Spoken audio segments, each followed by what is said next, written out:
योगीराज श्री शक्तिपुत्र जी महाराज की। आज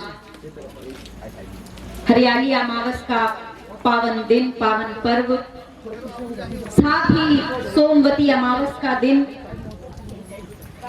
यह पावन पर्व, यह पावन योग हमारी भारतीय संस्कृति, हमारे सनातन धर्म की, हमारे ऋषियों मुनियों द्वारा डाली गई एक ऐसी नींव है जो युगों युगों से, ऐसी परंपरा है जो युगों युगों से पर्यावरण की रक्षा के लिए, प्रकृति के प्रति अपने कृतज्ञता को व्यक्त करने के लिए यह त्योहार मनाए जाते हैं, यह पर्व मनाए जाते हैं।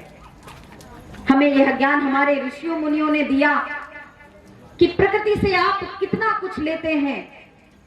आप वायु लेते हैं, वृक्षों से फल लेते हैं, छाया लेते हैं, नदियों से जल लेते हैं, सूर्य से रोशनी लेते हैं, ऊर्जा लेते हैं। यह प्रकृति पल प्रतिपल हमें सब कुछ प्रदान कर रही है।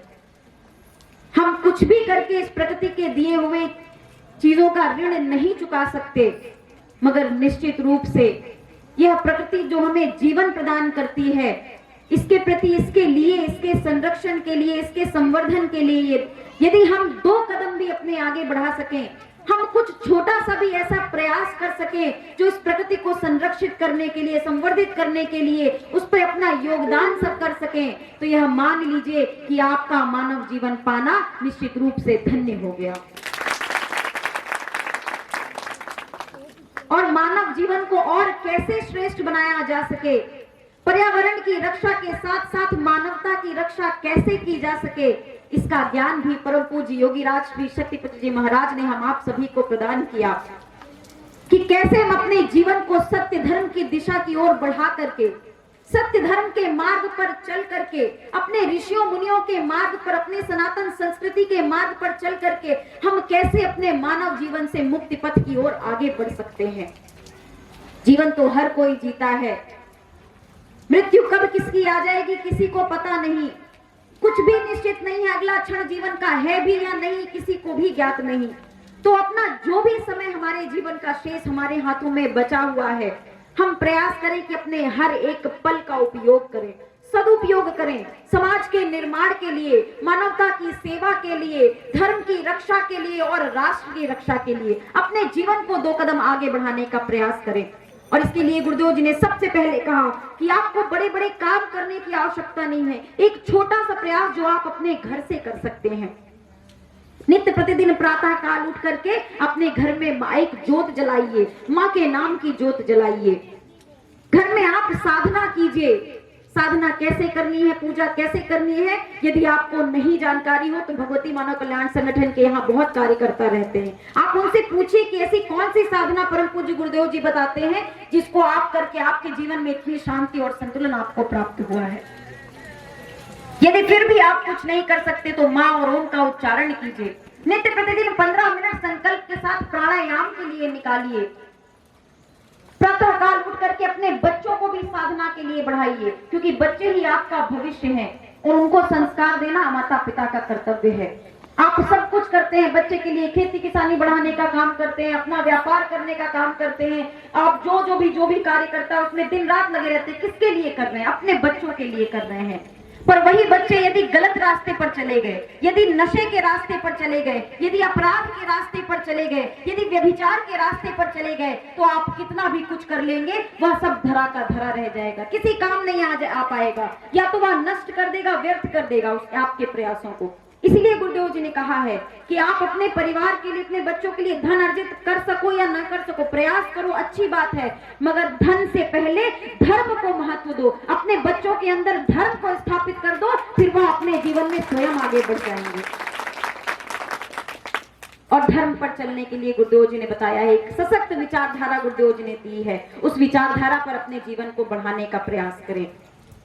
सिद्धाश्रम धाम में जो नहीं पहुंचे वो सिद्धाश्रम धाम में आए, वहां गुरुदेव जी नित्य प्रतिदिन सभी से मिलते हैं, अपनी समस्याएं उनके अपने जीवन की उनके चरणों में रखिए। वहां माँ का दिव्य दरबार है, नित्य प्रतिदिन पिछले 25 वर्षों से वहां पर 24 घंटे अनुष्ठान चल रहा है, श्री दुर्गा चालीसा का अखंड पाठ चल रहा है। उस पाठ में बैठ करके वहां की दिव्य चेतना तरंगों का लाभ लेने का प्रयास करें। आपके छोटे से बदलाव से ही आज समाज में बदलाव आएगा। जाति भेद छुआछूत इन सब चक्रों में ना उलझ करके हम सब मानव है, प्रकृति कभी भेद नहीं करती, तो हम मानवों को भी एक दूसरे से भेदभाव करने का कोई अधिकार नहीं है। हम सब एक हैं, हम सब उस प्रकृति सत्ता के ही अंश हैं और सबको मिलजुल करके समाज के कल्याण के लिए कार्य करने की आवश्यकता है।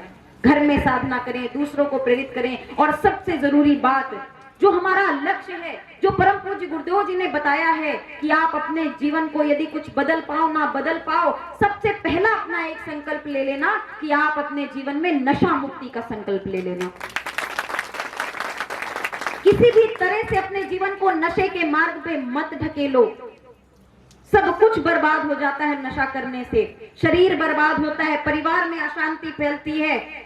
फिर लोग कहते हैं हम तो घर में इतना पूजा पाठ करते हैं, हम तो इतना धर्म कर्म का कार्य करते हैं, कथा भी करते हैं, पाठ भी करते हैं, अनुष्ठान भी करते हैं, पूजन भी करते हैं, व्रत उपवास तीज बीज सब रखते हैं, महिलाएं इतनी पूजा करती हैं, घर में सुख शांति कैसे नहीं आ पा रही, समृद्धि कैसे नहीं आ पा रही? वह इसलिए नहीं आ पा रही क्योंकि यदि घर में एक भी व्यक्ति कोई नशा करता होगा तो घर में सुख शांति कभी आ ही नहीं सकती। क्योंकि कोई भी देवी देवता, कोई भी सत्य, जो सत्य की शक्तियां होती हैं, जो सात्विक शक्तियां होती हैं, वह कभी भी जिस घर में नशा और मांसाहार होता है उस घर में कभी भी अपना आशीर्वाद नहीं प्रदान करती, आप कितना भी प्रयास करें। इसीलिए संकल्प लीजिए, नशा मुक्त मांसाहार मुक्त होकर के चरित्रवान जीवन जीने का संकल्प लीजिए।